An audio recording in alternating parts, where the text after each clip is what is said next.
அந்நிய மொழிக்கேற்ப அதை வாங்கவோ பிறருக்கு விற்கவோ தானமாக வழங்கவோ முடியாது.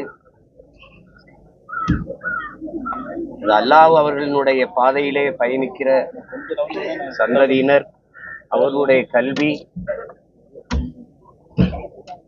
ஏழை எளிய மக்களுக்கான உதவி அதற்காக பயன்படுத்த வேண்டும் என்கிற அந்த புனித கோட்பாட்டின் அடிப்படையில் உருவாக்கப்பட்டது. இதிலே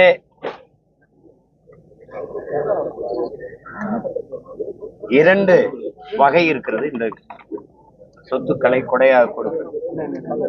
ஒன்று, அல்லாஹ் அவர்களினுடைய திருப்பெயரால் கொடுக்கப்படுவது. இன்னொன்று, அவருடைய பெயரால் நற்பணிக்காக பெரும் செல்வந்தர்கள் கொடுப்பது. அந்த இரண்டாவது கொடையாக கொடுக்கிற செல்வந்தர்கள் அவர்களுடைய வாரிசுகளே அந்த சொத்துக்களை நிர்வகிக்கலாம் என்பது இதுவரை இருந்து வந்த முறை. இந்தியாவினுடைய வக்ஃப் வாரிய தலைவர் ஜாவத் அகமது அவர்கள் இந்த சொத்துக்களை வாங்கவோ விற்கவோ கூடாது, இது அல்லாஹ் அவர்களுக்கே சொந்தம், அப்படிதான் இதுவரை இருந்து வந்திருக்கிறது. 1998 நிறைவேற்றப்பட்ட சட்டம் கூட உச்ச நீதிமன்றத்திலே பல முறைகள் இந்த மாதிரி சட்ட திருத்தம் கொண்டு வந்து, முகலாயர் காலத்தில் இருக்கப்பட்டதுக்கு அப்புறம் பிரிட்டிஷ் காலத்தில் ஒரு மாறுதல், அப்புறம் விடுதலை பெற்ற இந்தியாவில் பல மாறுதல், 2013 மாறுதல், அப்படி எல்லாம் பல மாறுதல்கள் வந்து இப்ப 25 ஒரு மாறுதல் வருது. அதுல அந்த சொத்துக்களை வாங்கவோ விற்கவோ முடியாது. அதுதான் அதுல இருக்கிறது. அது அல்லாஹ்வுக்கே சொந்தம், அது வக்ஃபுக்கு தான் சொந்தம். அது அந்த முறை இப்போது மாற்றப்படுகிறது. இதில் இருக்கிற சிக்கல், அல்லாஹ்வின் திருப்பெயரால் கொடையாக கொடுப்பவர் 5 ஆண்டுகள் இஸ்லாமிய மார்க்கத்தை பின்பற்றுவராக இருக்க வேண்டும். அது ஒரு முதல் சிக்கலாக பார்க்கப்படுது இங்கே. பிறகு அந்த வக்ஃபு சொத்துக்களை 12 ஆண்டுகள் ஒருவர் ஆக்கிரமிச்சு பயன்படுத்தி இருப்பாரே, ஆனால் அது அவருக்கே சொந்தம் என்ற வாய்ப்பு இதுல உருவாகிது. இது ஒரு பேராபத்தான போக்கு. இதுல என்னன்னா, இதுல கொண்டு வந்திருக்கிறதுல இருக்க பெரிய சிக்கல்கள், இந்த வக்ஃப் வாரிய சொத்துக்களை அதனுடைய நிர்வாகிகள் நிர்வகிப்பது போக அரசு சார்ந்த அதிகாரிகள், அரசு நியமிக்கிற ஆட்சியர், மாவட்ட ஆட்சியர், துணை ஆட்சியர், அவர்கள் நிர்வகிப்பார்கள் என்று வரும்போது அதுல இருக்கிற குறை நிறைகளை களைகிற வாய்ப்பு, அந்த அதிகாரம் வக்ஃப் வாரிய நிர்வாகிகளுக்கு இல்லாது போய்விடுகிறது. நமக்கு இருக்கிறது பயன் என்னன்னா, அது அதிகப்படியா சொத்துக்களை கொண்ட அமைப்பு இங்கே தொடர்வண்டித்துறை, இராணுவத்துறை, வக்ஃப் வாரிய தான் இருக்கு. இதுல நம்மாளுக நிலம் கையகப்படுத்துறதுக்குன்னு ஒரு சட்டம் வச்சிருக்காங்க. உங்களுக்கு விளை நிலங்களை, இந்த மாதிரி நிலங்களை வெறும் முதலாளிகளுக்கு தாரை வார்த்து கொடுக்குறோம். அதாவது 2000 ஏக்கர் 3000 ஏக்கர் தொழிற்சாலை தொடங்குறோம், வேலை வாய்ப்பை பெருக்கிறோம், நாட்டின் வளர்ச்சியை கூட்டுறோம், அப்படிலாம் காதுல தேன் ஊத்துற கதை இருக்குது. இது நீண்ட நாளா நடக்குது. அந்த இதுல இந்த வக்ஃப் வாரிய சொத்துக்களை குறிவைக்கிறாங்கிறதா இதுல இருக்கிற பெரிய இது. குறிப்பாக இந்து மக்களினுடைய மனத்தை மகிழ்விக்கிறதுக்கான ஒரு திட்டமாக தான் பார்க்குது. இதனால இஸ்லாமிய மக்கள் தங்களுக்கு வாக்களிக்க மாட்டார்கள், எதிர்நிலை எடுப்பார்கள், அது தெரிஞ்சுதான் இந்த முடிவே எடுக்குது. அவங்க வாக்கு வேண்டாம், ஆனா அதுக்கு எதிராக இந்து மக்களின் வாக்கை ஒருமுகப்படுத்துவோம், குவிப்போம் அப்படிங்கிறத இந்த நோக்கத்துலதான் இந்த சட்ட திருத்தத்தை கொண்டு வருதுங்கிறதா அதுல இருக்கிற சிக்கல். இப்ப இதுல திருத்தம்னு வந்திருந்தா, வக்ஃப் சொத்துக்களை முறைகேடாக நிர்வகித்தவர்கள், அதில் ஊழல் செய்தவர்கள், அவர்களுக்கு விசாரணை, வழக்கு, தண்டனை அப்படின்னு கொண்டு வந்திருக்கிறத யாருங்க மறுக்கல. அந்த நிர்வாகத்தையே மொத்தமா மாத்திருது. அந்த நிர்வாகத்துல 2 பிற மதத்தவர், குறிப்பா இந்து மதத்தவரை உள்ள சேர்ப்பது என்பது அது பேராபத்தை உண்டு, அது பேராபத்தை உண்டு பண்ணுவது. அதுதான் இங்க இருக்கிற சிக்கல். அதே மாதிரி இப்ப நம்மளுடைய பொதுவான பிள்ளைகள், நம்மளுடைய குரல் வக்ஃப் வாரிய சொத்துக்களை இருப்பதற்கு 2 பிரமதத்தவர் நியமிக்கப்படலாம் என்பது போல இப்ப இந்து அறநிலைத்துறை, தமிழ்நாட்டு அறநிலைத்துறை இருக்குது. கோயில்களுக்கு அதே 38 லட்சம் ஏக்கர் இருக்குங்கிறாங்க மொத்தமா. அது மாதிரி இங்கேயும் பல லட்சக்கணக்கான ஏக்கர் நிலங்கள் கோயில்களுக்கு இருக்குது. அந்த நிலங்கள் முறையா நிர்வகிக்கப்பட்டிருக்கா, ஆக்கிரமிக்கப்படாம இருக்கா, அதை விசாரிக்க இதே மாதிரி அதிகாரிகளை போடணும். அதுல 2 உறுப்பினர்கள் இஸ்லாமியர்கள், 2 உறுப்பினர்கள் கிறிஸ்தவர்களை போடணுங்கிறத நம்மளுடைய கோரிக்கை. அது போட்டா இந்த பிரச்சனையில இந்த போராட்டம் வாபஸ், இந்த போராட்டம் வாபஸ். அதாவது இந்த நாடு இறையாண்மை கொண்ட நாடு என்றால் எல்லா மக்களுக்கும், இந்த நாட்டின் குடிமக்களா இல்லை. இந்த நாடு அடிமைப்பட்டு கிடக்கும் போது மறுபடியும் பதிவு செய்யறது எவர் மறுப்பதற்கில்லை. நீங்க மறுத்தால் என்னோட வாதிடலாம். இந்த நாடு அடிமைப்பட்டு கிடக்கும் போது வெள்ளைய ஆதிக்கத்தின் கீழே பல 100 ஆண்டுகள் அடிமைப்பட்டு கிடக்கும் போது இந்த நாட்டின் விடுதலைக்கு, இந்த மண்ணின் விடுதலைக்கு, மக்களின் அடிமை விலங்கை அறுக்க போராடியவன் எல்லாம் இன்னைக்கு பாகிஸ்தான், பங்களாதேஷ்ல இருக்கான். உங்களுக்கு புரியுதுன்னு நினைக்கிறேன். போராடாதவர்கள் பாராளுமன்றத்திலேயே அதிக பதவியிலேயே இருக்கிறாங்க. அதான் இங்க இருக்கிற சீக்கிரம். இது ஏற்புடையது அல்ல. இப்படி நம்ம ஒரு குறிப்பிட்ட மதத்தை தழுவியதனாலேயே அந்த மக்களை குறிவச்சு நகர்வது என்பது ஏற்புடையதல்ல. எங்களுடையது உன் மதம் சிறந்தது நீ வழிபடு, என் மதம் சிறந்தது வழிவிடுங்கிறத நாங்கள் தமிழ் தேசியர்கள் ஏற்றுக்கொண்டிருக்கிற கோட்பாடு. குறிப்பாக அரபு நாடுகள் எல்லாம் பெரிய பெரிய இந்து கோயில்களை கட்டி நம்முடைய இறைகளுக்கு வழிபாடு நடக்குது. அந்த மக்கள் தங்கள் நிலங்களை கொடுத்திருக்கிறார்கள், அனுமதித்திருக்கிறார்கள். அரபு நாடுகளை, இஸ்லாமிய நாடுகளை, எங்கே போய் நம்முடைய மதிப்பிற்குரிய நாட்டின் முதன்மை அமைச்சர் ஐயா நரேந்திர மோடி அவர்கள் அந்த கோயிலை திறந்து வைத்து உரையாற்றியதெல்லாம் இருக்கு. அந்த நாடு வழிபாடு அனுமதிக்கும் போது நம்ம இந்த பாகுபாடை பார்த்து கொண்டிருப்பது இறையாண்மைக்கும் தேச ஒருமைப்பாடுக்கும் என்றைக்கும் ஏற்புடையதன். அறிவார்ந்த பெருமக்கள், உண்மையிலே தேசப்பற்று பேசுகிற பெருமக்கள் இதை கவனத்தில் எடுத்துக்கிட்டு செயல்படணும். நம்ம இந்தியா அதிகப்படியான வருமானத்தை ஈட்டுவது மாட்டுக்கறி ஏற்றுமதி தான். நான் சொல்லும்போது சிரிச்சிங்க. நாட்டின் பிரதம அமைச்சரே பீஃப் எக்ஸ்போர்ட்டுக இந்துஸ்தான் இஸ் நம்பர் 1 பிரேசில் இருந்தது, அதுக்கு போட்டியா நம்ம இருந்தோம். இப்ப நம்ம தான் முதன்மையா இருக்கிறோம். அதிகப்படியான அந்நிய செலாவணி மாட்டுக்கறி ஏற்றுமதி. இந்த மாட்டுக்கறி ஏற்றுமதி எந்த நாடுகளுக்கு சென்றது? அவ்வளவும் இஸ்லாமியர் நாடு, கிறிஸ்தவ நாடு தான். பால் ஏற்றுமதியில பிரேசிலுக்கு நமக்கு தான் போட்டி. இப்ப பிரேசில முந்தி கொண்டு நம்ம போய்கிட்டு இருக்கோம். அதை எந்த நாடுகளுக்கு ஏற்றுமதி? இதுதான் முக்கியம். இன்னைக்கு எரிபொருள் அவன்கிட்ட இருந்தா வாங்குறோம். ஒரு நாடு இன்னொன்றை சார்ந்து நம்ம வாழ்றோம். அது அவர் சமயம் அவர் வழிபாடு, இது என் சமயம் என் வழிபாடு. ஒத்ததறிவார் உயிர் வாழ்வார் மற்றெல்லாம் செத்தாரில் வைக்கப்படும் எங்க இறை மொழியில, எங்கள் மறைமொழியில வள்ளுவ பெருமகனார் தந்தரளி இருக்கிறார். ஒவ்வொருவரும் ஒவ்வொருவரை சார்ந்து வாழும்போது இவர் இருந்தா போதும், அவர் செத்தா பரவாயில்லைன்னு நினைக்கிறது அது ஏற்புடையது அல்ல. அதனால இந்த சட்டத்தில் நிறைய இதுல சட்ட வரைவில் பெரும் குறைகள் இருக்குது. அது அந்த வக்ஃபு சொத்துக்களை கொஞ்சம் கொஞ்சமா அரசு ஆக்கிரமித்து விடும் என்கிற அச்ச உணர்வு மக்களுக்கு இருக்குது. அது என கடந்த கால நிகழ்வுகள் அதை நிரூபிக்குது. அதனாலதான் இந்த போராட்டத்தில் நீங்கள் திருத்தங்கள் கொண்டு வாங்க. எல்லாரும் எதிர்பார்க்கிற திருத்தம், அதிகாரத்தில் இருக்க பாராளுமன்ற உறுப்பினர்கள், சட்டமன்ற உறுப்பினர்கள், அதை வக்ஃபு வாரிய சொத்துக்களை நிர்வகிக்கிற நிர்வாகிகள் அந்த சொத்துக்களை தவறாக பயன்படுத்தியிருந்தால் அதை ஆய்வு செய்து கண்டு உணர்ந்து அவர்களுக்கு சட்டப்படி நடவடிக்கை எடுங்கள் அல்லது சிறைப்படுத்துங்கள். அதை யாரும் எதிர்க்கல. அந்த திருத்தத்தை எல்லாருமே சரிபடும். அதே மாதிரி திருப்பதி தேவஸ்தானத்துல நிர்வாகத்துல 2 இஸ்லாமியரை சேருங்க, ஐயப்பன் கோயில்ல 2 இஸ்லாமியர் கிறிஸ்தவரை சேருங்க, தமிழ்நாட்டு அறநிலைத்துறையில 2 இஸ்லாமியர் கிறிஸ்தவரை சேர்த்து விடுங்க. ஏன்னா அங்கதான் பெரிய கோயில் நிலங்கள் ஆக்கிரமிப்புகள் நடக்கிறதா நானே சான்று வேணா நானே வெளியிடுறேன். உங்களுக்கு ஐயமா இருந்தா வேணா. இப்ப கரூர்ல எல்லாம் கோயில் நிலம் லட்சக்கணக்கான ஏக்கர், அதை வீடற்ற மக்களுக்கு தேர்தல் வரும்போது இங்க போய் கட்டி குடியிருங்கள்னு சொன்ன பெருமக்கள் இந்த ஆட்சியாளர்கள் தான்.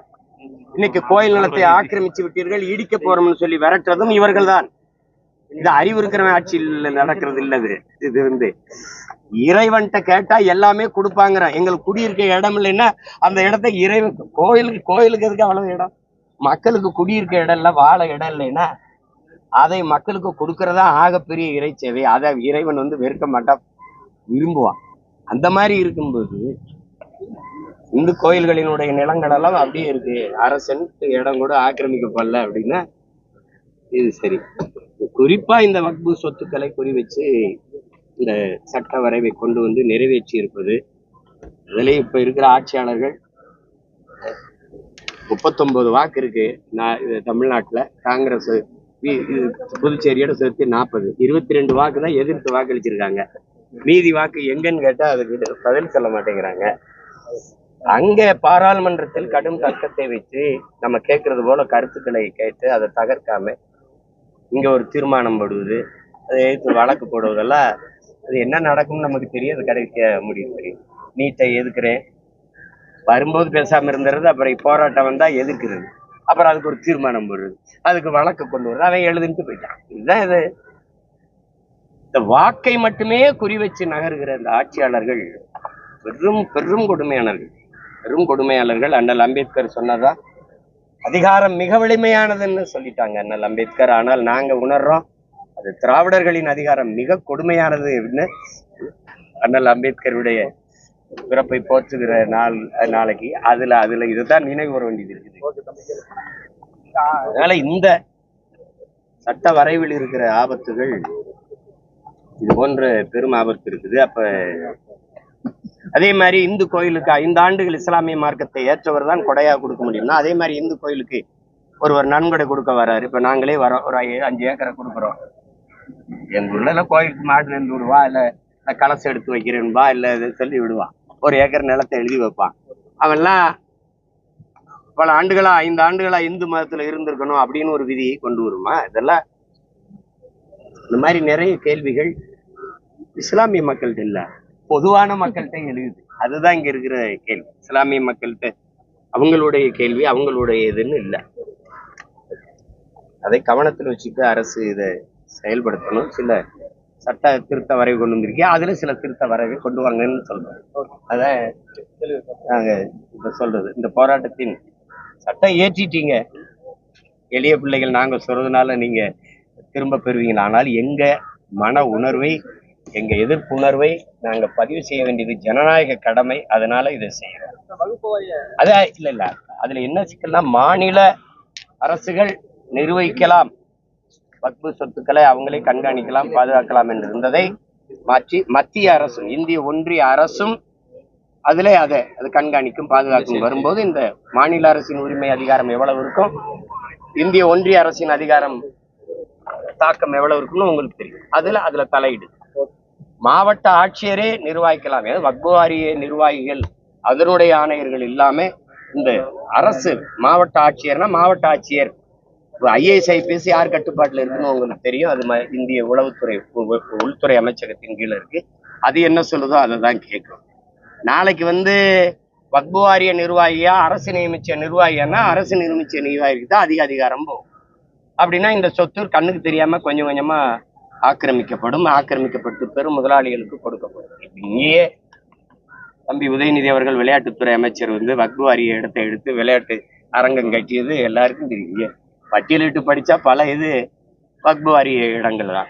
அது மாதிரி இந்த வக்பு வாரியல்ல முறைகேடை சரி செய்ய துடிக்கிற ஆட்சியாளர்கள், தமிழ் தேசிய பிள்ளைகள் நாங்க ஒரு கோரிக்கை வைக்கிறோம். 12 லட்சம் ஏக்கர் நிலமற்ற கூலிகளாக ஆண்டை அடிமை வாழ்க்கை முறையில இருந்த எங்கள் ஆதி தமிழ் குடிகளுக்கு ஒதுக்கப்பட்ட பஞ்சமர் நிலம், பஞ்சமி நிலம் நம்ம சொல்றோம், அது பஞ்சமர் நிலம் 12 லட்சம் ஏக்கர் ஆக்கிரமிக்கப்பட்டிருக்கு. தயவு செய்து அதுக்கு இந்த மாதிரி ஒரு சட்ட வரைவை கொண்டு அந்த நிலங்களை மீட்டு கொடுக்க வேண்டும் என்பது எங்களுடைய கோரிக்கை. அது மாதிரி ஜாரி நிலம் குற்ற பரம்பரை என்று கைரேகை சட்டத்தை திணித்து அதனால ஒடுக்கப்பட்ட சீர்மரபினர் எங்களுடைய தமிழ் குடிகளுக்கு 39,000 ஏக்கர் ஒதுக்கப்பட்டது. அதுவும் ஆக்கிரமிக்கப்பட்டிருக்கு. 1 ஏக்கர் கூட எங்ககிட்ட இல்லை. அதே மாதிரி நாட்டின் விடுதலைக்கு போராடிய தியாகிகள், விடுதலை போராட்ட தியாகிகள் வீரர்களுக்கு ஒரு ஆளுக்கு 10 ஏக்கர் கொடுத்த நிலங்கள் 10,000 ஏக்கர் நிலங்கள் பறிவு இருக்கு. இதையெல்லாம் மீட்டெடுத்து உரியவர்கிட்ட ஒப்படைக்க தயவு செய்து ஒரு சட்ட வரைவு, ஒரு திருத்தத்தை நீங்க கொண்டு வரணும். அது ரொம்ப நாளா அப்படி ஏமாத்திட்டு இருக்க முடியாது. ஏன்னா காலம் சுழண்டு கொண்டிருக்குது, வரலாற்றின் சக்கரங்கள் சுழண்டு கொண்டுதான் இருக்குது. அந்த சுழற்சியில இன்னைக்கு வீதியில வெயில்ல நின்று போராடுற பிள்ளைகள் எங்க கிட்ட ஒரு நாள் அதிகாரம் வரும்போது அப்படிலாம் எளிதா நீங்க கடத்தி விட்டு நகர்ந்திட முடியாது. கவனத்தில் வச்சுட்டு இயங்குங்க. நன்றி.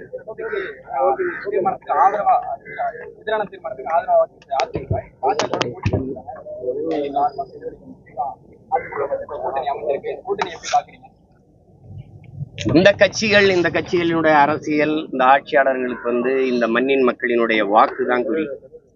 அதுதான் முதன்மையானது. எங்களுடைய வாழ்க்கை, எங்களுடைய உணர்வு, எங்களுடைய உரிமை, அதை பத்தி அவங்களுக்கு கவலை கிடையாது. அது அதிமுக இல்ல, அது திமுக இல்ல, ரெண்டும் ஒரே தான். Party change, no policy change. இங்க கொடியில அண்ணா இருக்க மாட்டார், அங்க இருப்பார், அவ்வளவுதான்.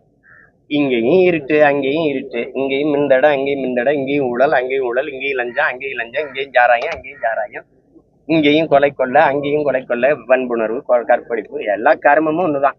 இங்கேயும் மலையை வெட்டுவான், அங்கேயும் மலையை வெட்டுவான், இங்கேயும் மணல் அழித்திம்பா, இங்கேயும் மணல் அழித்திம்பா. என்ன இருக்குதுங்க?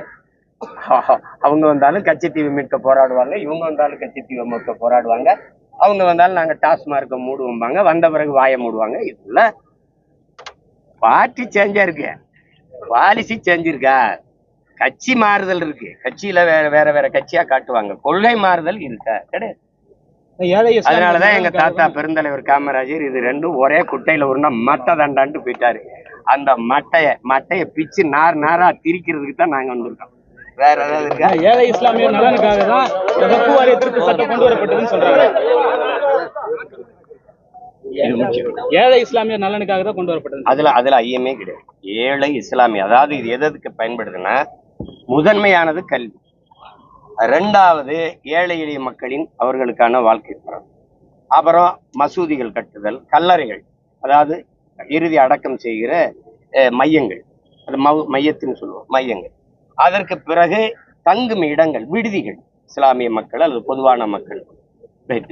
நான் என்னை எடுத்துக்கோங்க, முன்னாடி நிக்கிற மகன் இந்த வக்ஃப் வாரிய சொத்துக்களின் மூலமாக அருள் கொடையாளர்கள் தந்த அதை வச்சு கட்டி உருவாக்கப்பட்ட காஜி கே இப்ராஹிம் அலி உயர்நிலை பள்ளியிலும், இளையான்குடி மேல்நிலை பள்ளியிலும், டாக்டர் ஜாகிர் ஹுசேன் கல்லூரியிலையும் படித்து வந்தவன் தான் நான். இது எல்லாமே அந்த வக்ஃபுன்னு இல்ல, அதுல என்னன்னா வக்ஃபு என்றால் தங்குதல்.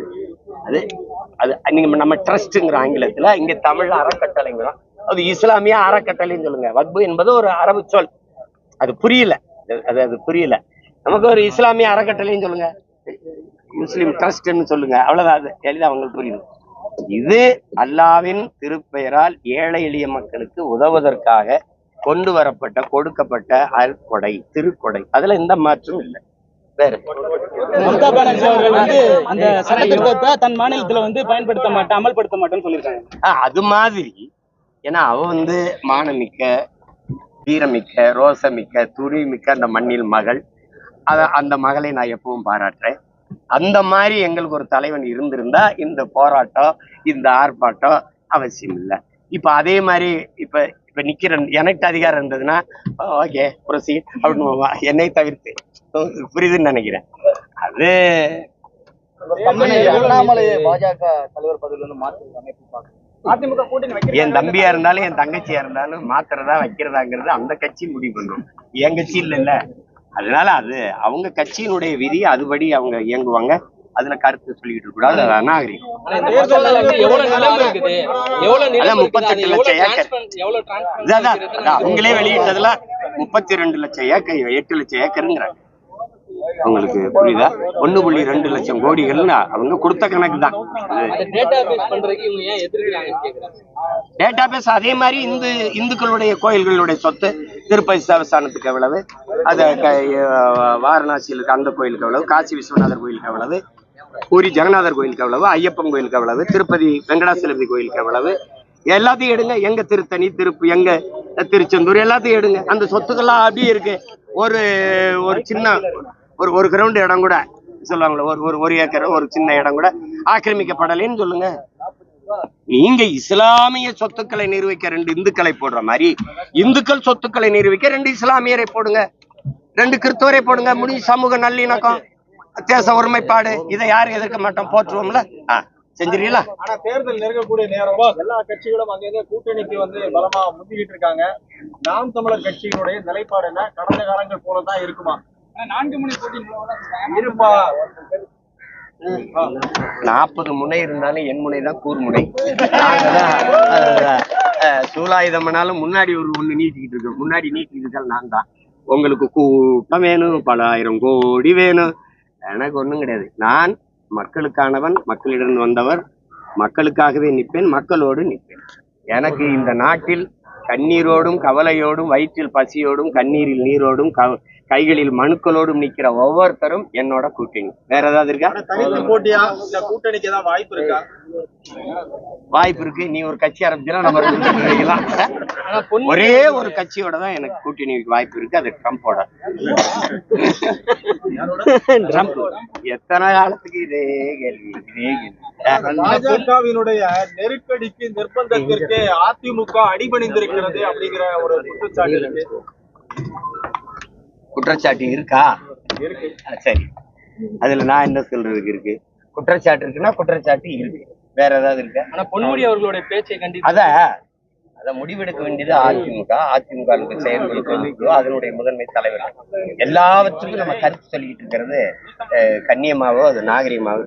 சைவம் வைணவம் அப்படிங்கிற ஒப்பீடு சரியானதா? அது அவர்கிட்ட தான் கேட்கணும், ஒப்பீட்டாளர்கிட்ட தான் கேட்கணும், என்கிட்ட கேட்கணும். அமைச்சர் பதவி நீக்கணும்னு ஒரு கருத்தை முன்வைக்கிறாங்க எல்லா தரப்புலையும். நாம முடிவெடுக்க முடியாது, அந்த கட்சியினுடைய வலியுறுத்துறீங்களா? அது ஏன் வேலை, அது ஏன் வேலை.